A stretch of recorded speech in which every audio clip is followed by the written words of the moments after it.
Some ancient deities never developed, meaning that they stayed more or less the same beings throughout their recorded history.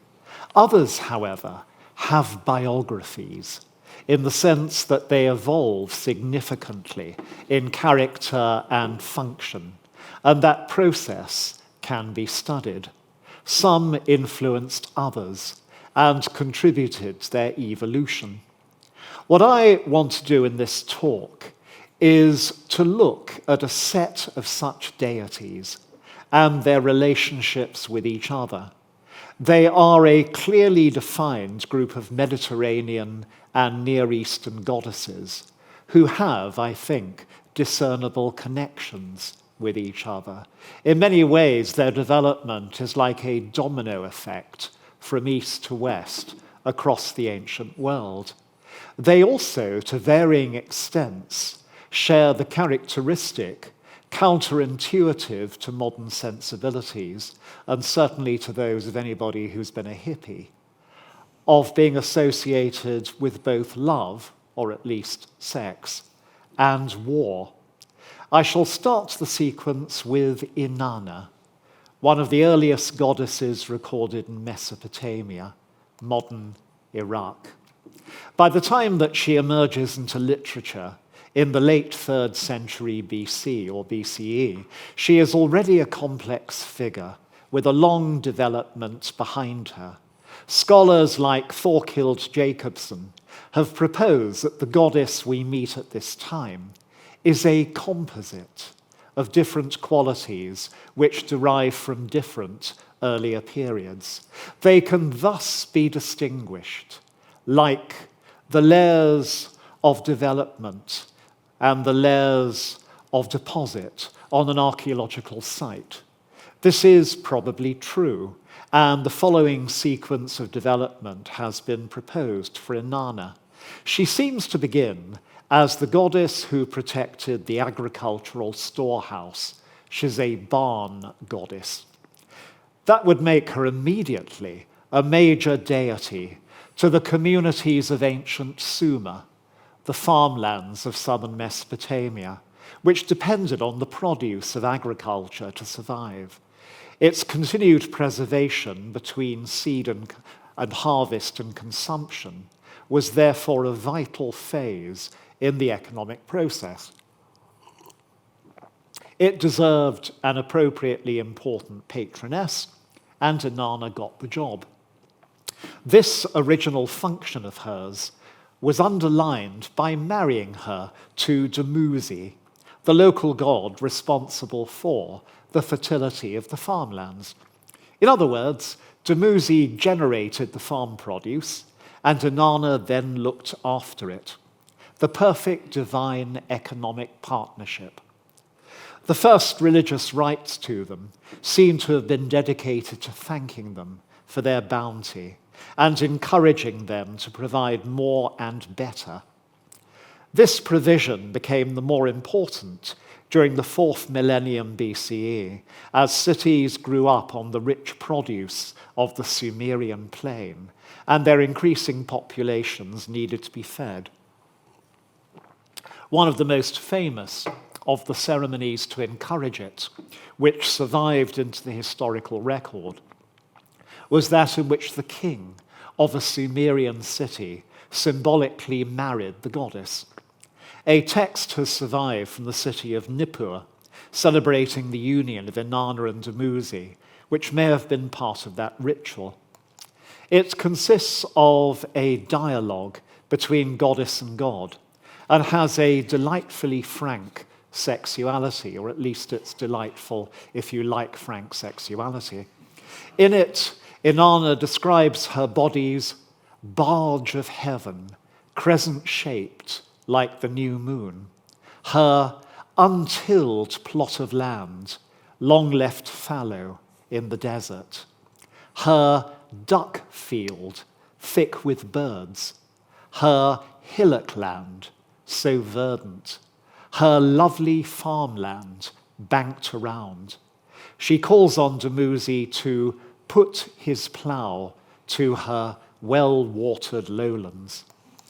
Later, as an extension of her role as guardian of abundance and wife of a major fertility god, she seems to have become a goddess of rain and of the thunderstorms that commonly bring it to the Mesopotamian plain. Power over thunder seems to have led her to becoming one of the Sumerian war goddesses, so that battle became named the dance of Inanna. The combination of receiving the power of the fertility god into her body and filling men with battle fury seems to have given her an additional role next as goddess of sex. As such, she now became a goddess delighting, at once in sap, sweat, semen, blood, and all the other vital fluids and forces of passion and ecstasy. That is probably why she became associated with the planet that we call Venus. When it rose in the morning, she called soldiers to arms, and in the evening she called lovers to each other's arms. One of the surviving Sumerian hymns to her has her speak in her fully developed form as ruler of heaven and earth, delighting in battle, flood, and hurricane. She is called a falcon, while other deities are sparrows, as free and powerful as a wild cow on the plain. All this process of accretion probably took between 2,000 and 3,000 years, and by the time that it was complete, by the end of the 3rd millennium BCE, she had made a further development by becoming a personality. By the middle of that millennium, Sumerians had started to put their various deities into family relationships and tell stories about these. This was a natural theological consequence of the key political development of this period, the unification of the previously independent and mutually hostile Sumerian cities into a single empire. The character given to Inanna was unique to her and one of the most colourful and strongly marked of all. She is a beautiful, sexy, and highly sexed, spoiled, stroppy, bolshy, and imperious young princess. In short, she is trouble.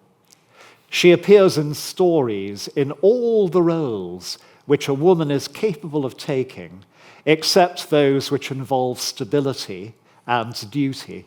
She is never, ever, either a loyal and supportive wife or a mother. The most famous of all the stories concerned is that of the descent of Inanna, which is, like so much ancient mythology, about deities behaving very badly. Inanna is, as usual, not so much the heroine as the anti-heroine. She decides to visit the Underworld, which is the kingdom, or realm, of a different goddess, Ereshkigal. Inanna seems to go purely out of curiosity. She wants to know what's down there. In doing so, she breaks a cosmic rule by going where she has no business to be. As a result, she ends up trapped there, effectively dead. The result is, of course, a massive disturbance in the natural order of things, in which chaos, none of the major deities, equip themselves very well. In the end, Inanna gets out by arranging for her faithless husband, Dumuzi, to take her place in the underworld, at least for some of the time. Inanna now commenced a series of apparent migrations into other goddess forms. The first was the easiest, because it involved mostly just a change of name. She became Ishtar. This was the consequence of another political development, the conquest of Sumeria by another Mesopotamian people, the Akkadians. Ishtar was their main goddess, who became merged with Inanna after the conquest occurred. The composite deity resulting retained her Akkadian name, Ishtar, when she was taken on by still more powerful Mesopotamian conquerors in later millennia, the kings of Babylonia and Assyria. She underwent some subtle changes in the process. Her iconography became more standardized, with the lion as her particular symbol, reflecting her fierce nature. She also grew into a still greater goddess. In Sumeria, although one of the main female deities in the pantheon, she had specific local roles. In particular, she was the patroness of one city, Uruk. In Akkad, Babylonia, and Assyria, she became at times the leading goddess of the whole kingdom. In literary personality, as in attributes, however, she was still our same old Inanna.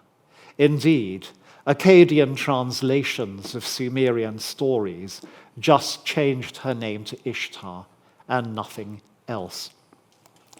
Her longest and most vivid appearance in an Akkadian text is in the most famous of all, the Epic of Gilgamesh, put together by a Babylonian writer in the early 2nd millennium BCE from a variety of earlier Sumerian stories. In it, Ishtar, alias Inanna, is her usual magnificent and appalling self. She starts by propositioning the hero, Gilgamesh, on his return from an expedition which has established Gilgamesh as the leading king in Sumeria and its greatest hero. She asks him for seed of his body, and in return promises a chariot of gold, lapis lazuli, and copper, drawn by storm demons. Also, a perfumed palace in which other rulers do him homage and bring tribute, and superlative fertility for all his livestock. What's not to like? Note that she's offering him status, power, and wealth, starting with the chariot, the Sumerian equivalent of a Porsche Turbo. The great sex is taken more or less for granted. Evidently to her amazement, and perhaps to ours, he refuses.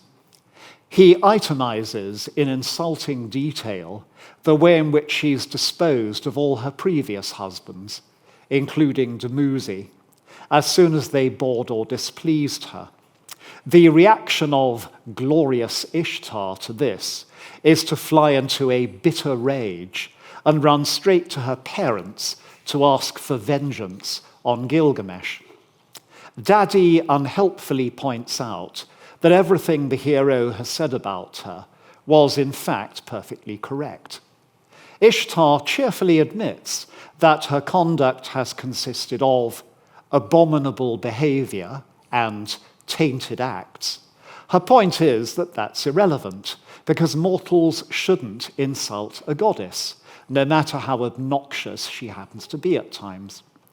Her next move is effectively to throw a tantrum, in which she demands that her father give her free use of a cosmic monster, the Bull of Heaven, that's the thing on the screen with Ishtar making up to it, to destroy Gilgamesh. If he refuses, she threatens to smash the doors of the Underworld and let the dead loose upon the living, so wrecking the entire terrestrial world.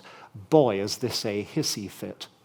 Her weary father objects that to let loose the Bull of Heaven will itself destroy all the crops and cause famine. Ishtar brightly replies that she's thought of this and has laid up stocks of food to cover the time till the devastation passes. She's clearly a lass who plans vengeance well ahead. Everybody loses by the result.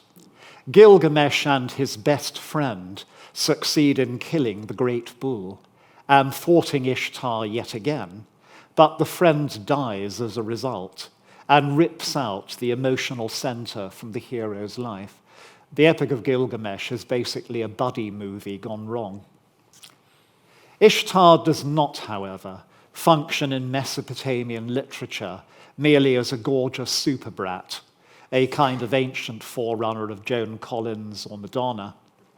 Like other major deities, she came by the second millennium to act as a personal patroness to individual humans who cared about them deeply and was expected to respond to their prayers. Her cult spread very far across the ancient Middle East, so that by the second millennium, it was found across the whole of Mesopotamia and as far west as Syria and Asia Minor. As she moved into these western regions, she became associated with two other major goddesses.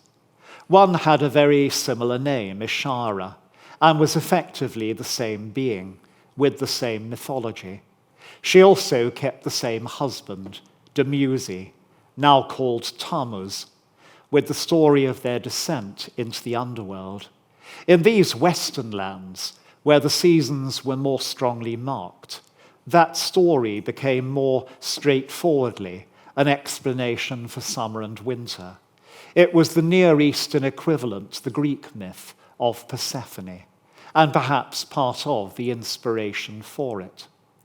In Syria and Palestine, however, the impact of the seasons is reversed. Winter is the time of rain, and so of greenery, and summer the time of death, when vegetation is scorched up. Women would therefore weep for Tammuz's departure at the opening of summer. Ishtar was, however, only one dimension of Ishtar and Inanna. She represented her as goddess of love and sex, but not of war and rulership. That aspect was taken on by another Syrian goddess, Ashtar, or Astarte, known in English as Astarte. Like Ishtar, Astarte is a young and sexy goddess, but also a huntress and much more concerned with war and government. As a virgin huntress, she seems at first like the Greek Artemis, but she marries Baal, the horned sky and weather god, and they have various adventures together. This is a portrayal of Astarte, or Ashtarte, from the Syrian Epic of Keret. The god Baal saw Astarte in the vineyard, the most graceful of all the daughters of her father. She had put on a dress of linen, and over it a coat of cypress wood armor, and her beauty wore a sheen like the desert stars. The god Baal coveted this virgin and wanted to possess her beauty. Before her face descended mighty Baal. In order to please the lovely girl, he wanted to love her limbs. He brandished his horns against her watchmen. And it goes well from there on. So Astarte is not the same kind of deity as Ishtar, but shares some of her functions. It's as if Ishtar was too much for the people of Syria and Palestine, and so they divided her duties between two different divine females. But the Western lands, Syria and Palestine, also made one further distinctive contribution to the image of this kind of goddess, that she gets her kit off. Syrian goddesses of the second and first millennia BC, were often portrayed nude, facing the observer with upraised hands.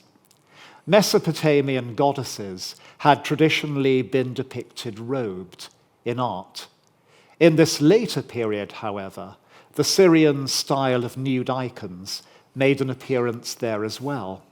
The most famous depiction of a naked goddess from both regions is also the most enigmatic. This is the Burney relief, commonly called the Queen of the Night, which has long been deposited in the British Museum and recently been acquired by it. There is nothing else quite like this image in the whole of Mesopotamian and Syrian art. She was long thought to be Lilith, the nocturnal demoness who kills babies, But Lilith in Hebrew, Lilitu in Mesopotamia, was never a goddess. And this lady is a super goddess because of the number of horns on her headdress. Others thought she might be the goddess of the underworld, Eresh Kigal, Inanna's nemesis in the myth of her descent into the underworld. Eresh Kigal, however, has absolutely no known icons or temples. She does not, in fact, seem to have been worshipped by the living at all. My own opinion is that she is actually our very own Ishtar, alias Inanna, rendered in the nude style of a Syrian goddess. She stands in the same posture, holding Mesopotamian symbols of majesty. She stands on lions, as Ishtar Inanna does, and has clawed feet, like some of the Syrian goddesses in this posture. The owls could be there to indicate her identity as the evening star, bringing night. So it could be argued that concepts of deity across the whole of the ancient Near East influenced each other. But I am more interested in the second half of this talk, in their impact upon Europe. This is, of course, where we come to Aphrodite. All scholars agree that she was a latecomer to the Greek world. Unlike the majority of deities in the classical Greek pantheon, she is totally missing from the inscriptions on the Linear B tablets, compiled between the 15th and the 13th centuries BCE. On the other hand, by the time of Homer in the 8th century, she is fully integrated into the Greek divine family. So she appears in the gap of half a millennium from which no written records survive. This conclusion is one with which the Greeks themselves would have agreed. Both they and the Romans emphasized that the cult of Aphrodite had arrived in Europe from the East. She was essentially a foreign goddess. Furthermore, they were conscious of the staging posts by which she had made the crossing from Asia to Europe, the islands of Cyprus, Crete, and Cythera. Above all, it was Cyprus, the big island nearest to Asia, which produced Aphrodite in her endearing form and was always regarded as her true home. She was indeed a native Cypriot goddess, though nothing like Inanna. Her icon from her main cult center on the island of Paphos has survived because it looked nothing like a goddess. It is a large and shapeless hunk of rock. One of the natural riches of Cyprus is copper, a vital ingredient in the bronze which made the Bronze Age possible. Aphrodite seems to have got started as the goddess of the mineral-bearing rocks. This would explain a trio of puzzles about her. The first is that her original Cypriot name is Kypris, or Kypris, echoing the name of the island, as if she represented the land itself. The second is why this most gorgeous of goddesses is married in Greek mythology to the decidedly not gorgeous smith god Hephaestus. But if she produces the ore and Cephissus refines it, it's an Inanna-Dumuzi economic partnership. The third is why she is repeatedly called golden in ancient texts. This reflects, of course, on her charisma and allure, and the Greek male penchant for blondes, but also on the literal appearance of some kinds of copper ore, and, of course, of smelted copper. Nonetheless, this literal rock chick seems to have got transformed into the Aphrodite we all know by the arrival of Ishara and Astarte from Syria. Stephanie Buden has shown how from 1200 BCE, Images of naked goddesses of the Syrian kind were appearing in Cyprus at a time of close contact between the island and the Syrian homeland. It is from this time that Aphrodite's original cult center at Paphos shows continuous and massive occupation and development. And this pattern may also explain another aspect of Aphrodite's later myth, the idea that she was born as a beautiful naked goddess arriving out of the sea. She had effectively done this by crossing to Cyprus from Asia in the icons of beautiful naked goddesses. There was a further direct connection between Aphrodite and Inanna, and that is the myth of Aphrodite's love for a handsome mortal, Adonis. In the story, Adonis is killed, and Aphrodite and her human worshippers, especially women, mourn him ritually ever after at the beginning of summer. Adonis is simply the Greek version of the Syrian and Palestinian Adonai, meaning Lord, and he's none other than our old friend Tammuz, alias Dumuzi, and the rites of mourning for Adonis were copied by the Greeks from those of Tammuz in Syria and Palestine. Nevertheless, Aphrodite was not the same sort of goddess as Ishtar or Inanna. She was not widely associated with war or government, although she was a war goddess at a few places in the Greek world, such as Sparta. Indeed, Homer made great play with the fact that she was not at home on the battlefield. This is what happens when she intervenes to stop the Greek hero Diomedes from killing her own son Aeneas, whom she has borne to a Trojan prince. This is a battlefield in front of Troy in full pelt. Diomedes was following Aphrodite as she dragged her son away, spear in hand. He knew she was a timid goddess, not one of those who lord it in battles. At last, after a long chase, he caught her, leapt on her, and thrust with his spear, wounding the skin of her soft hand. The spear tore through that robe that the Graces themselves had made for her, and pierced the flesh just above the palm of her hand. The blood ran out, that immortal blood of the gods. She shrieked aloud and dropped her son. Then Diomedes shouted to the goddess, "Away from the battle! Isn't it enough that you beguile women into love? But if you will come to war, I think that after this, a battle will make you shiver if you only hear it in the distance." The goddess hastened away, raving in her agony. And Diomedes gets off scot-free. He does so partly because he's protected by a thoroughly warlike goddess, Athene, who hates Aphrodite, but also because the clash of steel is not Aphrodite's milieu. In harmony with this lack of a military or regal role, Aphrodite's chosen animal is not the lion, but a range of birds, usually doves, geese, and sparrows. Nor was she linked to the morning or the evening star. She was closely associated with minerals, as said, and also with the sea, her mythological birthplace. Her symbol is the cockle, or scallop shell. She also became connected to flowers, especially roses, perhaps because fragrance was one of her alluring personal characteristics.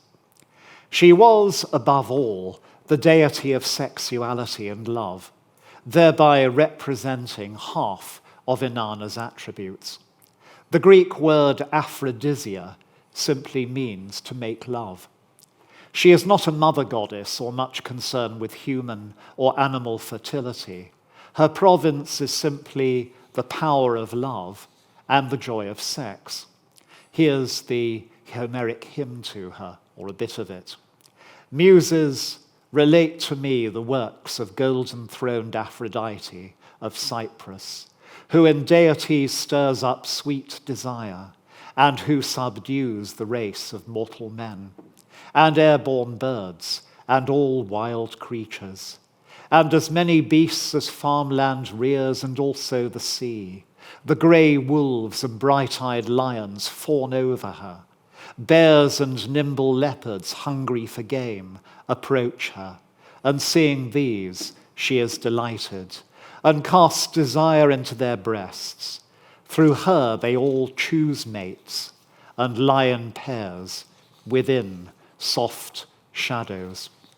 It's worth pointing out that the Greeks were not convinced that love was necessarily a good thing. Our own culture tends to think that it is, for two reasons. One is the modern emphasis on choice, spontaneity, and response to natural impulses. Natural things. The other is the massive influence of Christianity, which pitched on the Greek word that the English translators love, agape, as the controlling and animating divine power in the cosmos. On the other hand, Christians were much less keen on sex and tried to separate it from love. Jehovah is remarkable as an ancient god who apparently never has sex. Inanna and her related goddesses, by contrast, were normal for ancient deities in enjoying sex a lot themselves, as well as instigating it in others. I mean, Inanna's enjoyment of it is prodigious. There's a Sumerian foundation legend of how a particular Sumerian city asked Inanna to become their patroness, and she accepted joyfully on condition that first she was allowed to have sex with every adult man in the population. They were obliged to line up for her, and it duly happened in the countryside outside the city. And when she'd worked through the lot, she was quite prepared to start all over again until the men begged her to desist because they couldn't keep up with her. The pagan Greeks, and after them the Romans, distinguished three human impulses within that which we normally call love: sex, affection, and passion. They were generally positive about the first two. Some mystics preferred celibacy as a way of shaking off the distractions of the world. Many people thought that a real man should be the active partner in lovemaking, whether heterosexual or gay. Nevertheless, they recognized that sex was a pleasure as well as a means to children, which could be employed in all sorts of different ways. They also saw it as a superlative reinforcement to and expression of emotional attachment. What they also saw, starkly, was that it's often bad for both the individuals concerned and the groups with whom they are involved when people lose control of their emotions by falling passionately in love with somebody.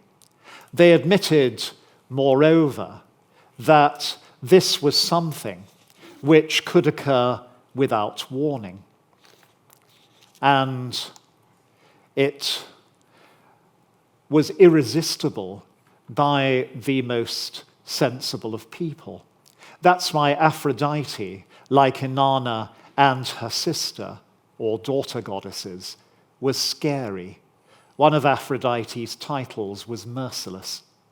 That is why love is the villain of the piece in most heroic literature. It's Ishtar who ruins the happiness of Gilgamesh in revenge for his rejection of her as herd. It's Aphrodite who causes the Trojan War and the annihilation of the heroes of a generation. It is also love that wrecks the fellowship of Arthur's Round Table when Lancelot and Guinevere get together.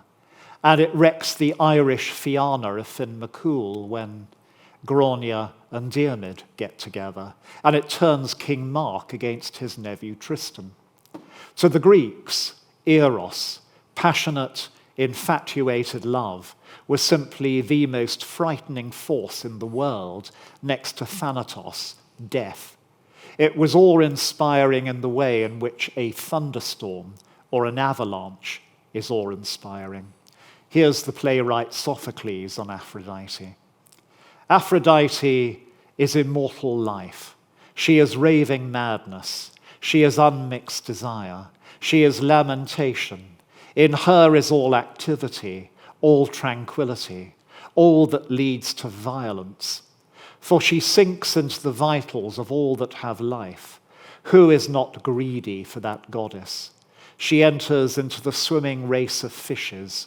She is within the four-legged brood upon dry land, and her wings range among birds, beasts, and humans. Among the race of gods above, whom among the gods does she not wrestle and throw 3 times? In truth, she rules over the heart of Zeus himself. Without spear, without iron, all the plans of mortals and gods are cut short by Aphrodite. One departure that the Greeks made when receiving Aphrodite is that, in contrast to the peoples of the Near East, they didn't like showing goddesses as nude. Thus, Aphrodite was depicted robed for the first 400 years in which she appeared in Greek art. This tradition was overturned in the 4th century, apparently because of a remarkable woman called Phryne, a high-class courtesan living at Athens. We know 2 things about her. One was that she prepared herself for initiation into the mysteries of Eleusis by bathing nude in the sea, in public and in daylight, instead of waiting for nightfall, as other pilgrims did. The other is that she was subsequently tried at Athens for blasphemy, the penalty for which was death. She was tried in the same court as that in which the philosopher Socrates had been condemned a few decades before. But she was acquitted. Later Roman legend had it that she informed the judges that she was dedicated to Aphrodite and the pursuit of love. She invited them to decide if she was truly fitted for it, and disrobed to stand naked before them. The judges, all of course male, then unanimously declared her guiltless. We shall never know what really happened in that courtroom. What is for sure is that 2 great artists then produced works in which Aphrodite herself was portrayed nude, and that each of them were allegedly inspired by Phryne and used her as the model. One was Apelles, a painter, who portrayed the birth of Aphrodite from the waves. The other was Praxiteles, a sculptor, who created for the city of Cnidus a statue showing the goddess disrobed to bathe. From that point onward, it became customary across the Greek world to represent Aphrodite as nude in art, and the Romans took over that tradition for their goddess, Venus. Behind the whole of this enduring Western tradition may lie one courageous woman. Phryne went on to become a millionairess and was given a statue as a heroine at the great Greek cult center of Delphi. When the walls of another major city, Thebes, were destroyed by an earthquake, she allegedly offered to pay to have them rebuilt. However, she had a condition. The original walls were said to have been built by the hero Hercules. Phryne wanted an inscription on the new construction reading, "Boy power put these walls up, but girl power had to put them back again." The Thebans refused. I've now mentioned Venus as the Roman equivalent to Aphrodite, and we must end this journey with her in Western Europe. Once more, the goddess concerned turns out to be a more complex and interesting figure than has often been thought. Venus begins way back in archaic Roman history as a sexless spirit who looked after cultivated gardens. Her vital role in that regard was to care for that vital economic component, the vegetable patch. She thus begins her career as a cabbage patch goddess, a nun-gendered divinity of cabbages, beans, turnips, etc. This fact, incidentally, explains what is otherwise a linguistic conundrum, that this most rampantly feminine of Roman goddesses has a name which is a neutral noun. Early in Roman history, this Roman spirit became merged with a now forgotten Etruscan goddess when Rome conquered the Etruscans, the more cultured people to the north of them. This goddess was Tyran, the patroness of flowers. It was their common interest in gardening that brought Venus and Tyran together. Venus now became thoroughly feminine and physically very pretty. This and her association with flowers, especially roses, made her the obvious match in the Roman pantheon for Aphrodite. The two became merged when Rome absorbed Greek culture wholesale from the Greek colonies in Italy and conquered those colonies. The Romans took over Greek deities by giving them Roman names, and by 200 BCE were translating their myths. Venus was simply given all of Aphrodite's deeds and relationships, and Aphrodite's iconography, including that modeled on our friend Phryne. She was never, however, quite the same as Aphrodite, for she lacked the Greek goddess's connection with the sea and rocks, although she did take the association with copper. Moreover, her connection to flowers and greenery was even stronger. Here is my favorite evocation of her in that role, the Per Vigilium Veneris, the Night Watch of Venus, composed in the imperial Roman period. The hills have drunk sun now, and she walks, Our Lady, the woodlands between. And a bride bed she weaves them with roses enlacing, with curtains of green. She, with her gem-dripping fingers, enamels the wreaths of the ear. She, when the rosebuds are nubile and swelling winds whisper anear, disguising her voice in the zephyrs. So secret the hour and so shy, she, through the hushed, humid midsummer night, draws the dew from on high, dew bright with the tears of its origin, dew with its weight on the bough.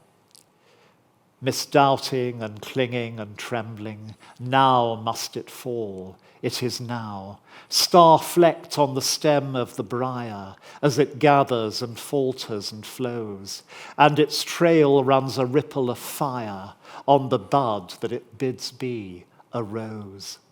Then englobes it diaphanous, veil upon veil in bridal gown drawn, to bedrape the small virginal petals, awaiting the spousal of dawn, till the wink from the green eye of Venus, till Cupid's incarnadine kiss, till the ray of the ruby, the sunrise, will colour the bath of her bliss, till the cloud cloak her bosom uncover, a tissue of fire to the view, and the cloak on the hands of the lover slips down as they reach to undo. Now learn you to love who loved never,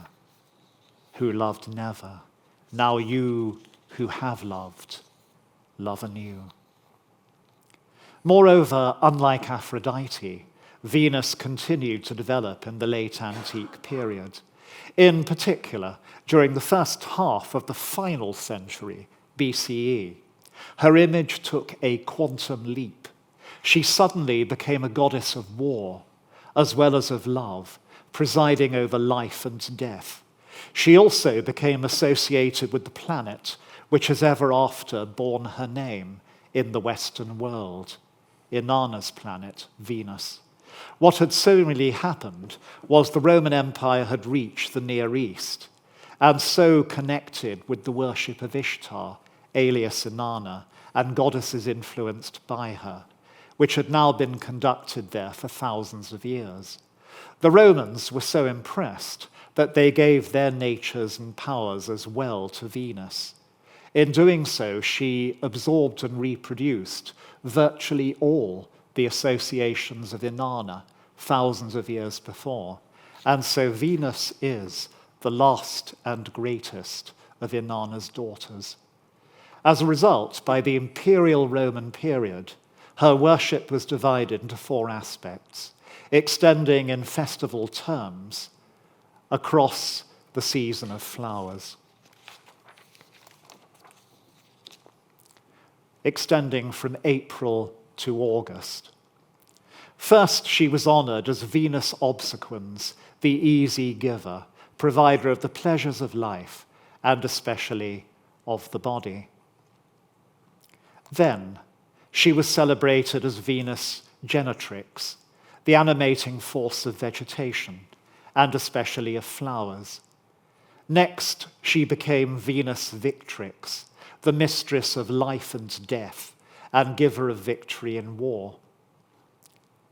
The Roman soldiers who conquered Gaul and Britain used Venus's name as their battle cry, but her military role was just one aspect of her powers as stirrer of sap, sperm, blood, and the juices of libido, the forces of life itself. Finally, on the 19th of August, she had her festival as Venus Libertina, the giver of death, who was portrayed in a chariot drawn by mice. The funeral directors of imperial Rome were all dedicated to her and kept their feast as their annual holiday. By the imperial Roman period, moreover, extensions from these qualities had given her 8 more responsibilities, including by various leaps of logic, chariot racing, and the sewer system. Furthermore, whereas Inanna and Ishtar disappeared from living tradition at the end of the ancient world until rediscovered by archaeologists, and Aphrodite was known only to a small literary elite, Venus remained a major figure in a European culture. In her developed imperial Roman form, she was carried all over the western half of the empire and continued to feature in art and literature ever after. My last reading is an invocation to her as a classical goddess and planetary deity, composed by the Renaissance Italian philosopher Giordano Bruno. Giordano Bruno loved her so much he actually worshipped her, along with other Roman deities, and after 11 years trying to convince him to change his mind, the Roman Inquisition burned him at the stake for it. It's worth having it first in English, and then in the original Renaissance Latin. There is Giordano on the left, and there is the most famous Renaissance Venus, Botticelli's, on the right. And let's put them together to savor the sheer sensuality of his language invoking Venus. First the English, and then the Renaissance Latin. Venus, known as the Lady, nourishing one, gorgeous one, queen of beauty, hand held in darkness, warmest of hearts, generous one, honey woman, giver of sweet madness, shining one, star woman, treasure made flesh, perfumed one, playful one, foam born and fertile, golden handed, silver worded, delight of all the senses, flame of the night's ending, brilliance of the evening, passion blender, giver of the storm of love, giver of the peace of love. Hear me, heal me, hold me. And now his Latin. Not classical Latin, but Renaissance, which suits his wording even better.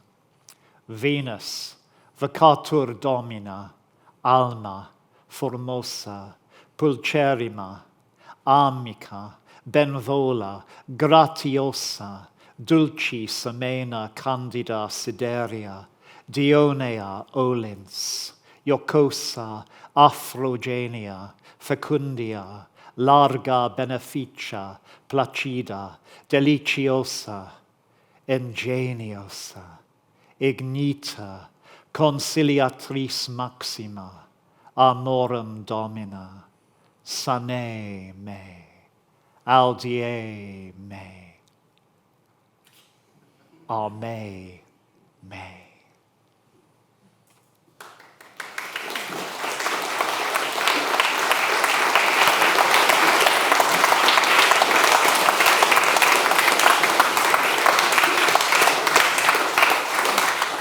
Well, thank you very much, Professor Hutton, for this fascinating lecture. And as you can imagine, we have lots of questions from the audience.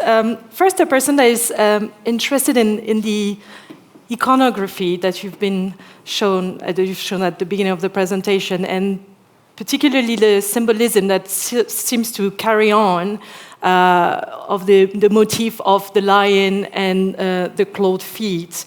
And can you please perhaps expand on those motifs? Because the iconography appears before we have the developed written myths about her, it's actually older. And so we don't know how it originates or where it comes from, except that in terms of what she actually does, goddess of fierceness, goddess of war, goddess of the night and the coming of the day, it all makes sense. And like ancient Egypt, Mesopotamian iconography is incredibly stable for about 3,000 years and then trickles away in the period of the Common Era or Christian era. But it's really Greek iconography that takes the West by storm, especially as allegedly inspired by our friend Phryne. And therefore, the forms the Greeks developed for Aphrodite become those of Venus, and continue to be those of Venus right up to the present. Fascinating, thank you. Another question that perhaps takes on a bit of a feminist question. The goddesses had a fairly unpleasant side, as you described so well, to their characters. And do you think that the sexuality overdrive and their ferocity in war were perhaps all made male fantasies or perhaps anxieties? They could be. You have to bear in mind that the gods of these pantheons are pretty ghastly too at times. And the goddesses are no worse. It's a divine package, because they are reflecting the natural world and the superhuman, as well as human personalities. Nature can be deadly, as well as in ancient times baffling, capricious, and frightful. And deities can be everything as nasty or as wonderful as humans can be, but have much more power. So they're that much more daunting. So you put this package together, and what you get are these strikingly good-bad figures, which, of course, are utterly against the later idea of religions of the book, that a proper deity has to be essentially good, as well as all-powerful and all-present. I don't have a problem with the ancient representations of woman, because they do credit the feminine with an unabashed, healthy sexuality, and also the ability to be warlike, to have a temper, to lay things waste. And in many ways, the right to express these things is a modern feminist claim. Another question. You describe Aphrodite as a sort of a later addition to the Greek mythology. Where did they put sex and love then before her? Were there any record of someone else or an earlier version? Or? They must have put it somewhere with somebody. Trouble is, we know nothing about the mythology of the pre-Homer period, because all we have are names. And in Crete, and a few other places, images. And we're not sure how the names and the images relate, or even what the images really represent. If you have a beautifully dressed lady standing up on a platform, is she a goddess? Is she a queen? Is she a priestess? She could be any of those. But each one of those renders an utterly different interpretation of the image. And so we have to wait until we get extended writing which incorporates mythology to know what these beings are and what they represent. So there must have been some kind of love and sex deity before, but who they were, where they went, whether they were absorbed into Aphrodite, we cannot say at this stage. Thank you. We're now going to take a question from the audience. Do you have any question? I know you're only talking about Western things. I wonder if you have any views about goddesses from other parts, like in India, or Okay. maybe you don't. Just an idea. I go north because I've noticed that the northern peoples also have love and war goddesses. The Irish Morrigan, who's a classic of those, and Freya in the Norse pantheon is another goddess who really does combine both war and love. And I'm not sure yet whether this is because the Northerners, by the time they write these stories, have absorbed a lot of Greek and Roman mythology, and so are incorporating this image, or whether there's something in the human DNA in certain parts of the world that associates those two qualities, because they are to do with passion and rage, war and sex. Going east, goddesses like Kali and Durga might be said to represent the same qualities, but I don't pronounce on anything, or I try not to pronounce anything until I've actually studied it. And I don't think that I'll have time to get over to the east if I've got to get the hang of the Irish and the Norse sources in time as well. You raise a very good point. I have a broader question about how, I guess, deities and gods in these times actually acquire all of these traits. Because it seems like you gave the example of starting as like the goddess of copper, and then like boom, she just gets all these other traits that come in. Could you just speak a little bit to that? That process? I wish I could speak to that. The trouble is that this snowballing effect of deity evolution tends always to occur before we have proper, rich records. So we never, ever get anybody in the ancient world saying, okay, this is how we're going to make a goddess. Or, hey, we've conquered Naples, it's time to blend Aphrodite with Venus. Or, hey guys, I'm back from Syria. Boy, can I tell you about this fantastic goddess of love, sex, and the planet of the evening and the morning sky. Let's dress up Venus in this. It isn't there. What you see is the results. And then we have to try and work backwards from that. Just one last question. Yeah. I think that's quite an interesting one. How did the representation of these goddesses contrast with the role of women in ordinary societies, and particularly perhaps Greece? That's quite interesting. It depends on the society. Mm-hmm. Greek women, at least in Athens, were very carefully circumscribed. So, as in some parts of the Eastern world, you tend to get a combination of disempowered human women and powerful goddesses. Whether the women were less disempowered in earlier periods is, of course, a great debate.